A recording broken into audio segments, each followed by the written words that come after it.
Já chci stabilitu pro to dítě. Já chci pro ně jistotu. Jako pro toho kluka.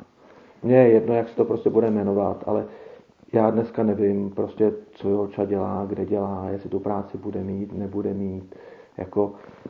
Jako víte, že i řeším třeba otázku bydlení.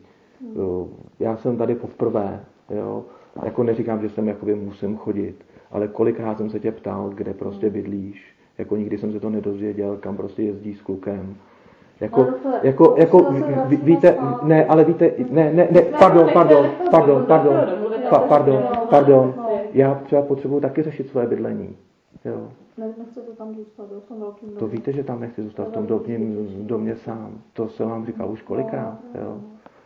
Jako mně prostě připadne adekvátní se o tady těch věcech prostě bavit spolu. Jo. Jestli ty věci máme prostě říct napřed spolu, než někdo rozhodne a řekne, takhle to bude.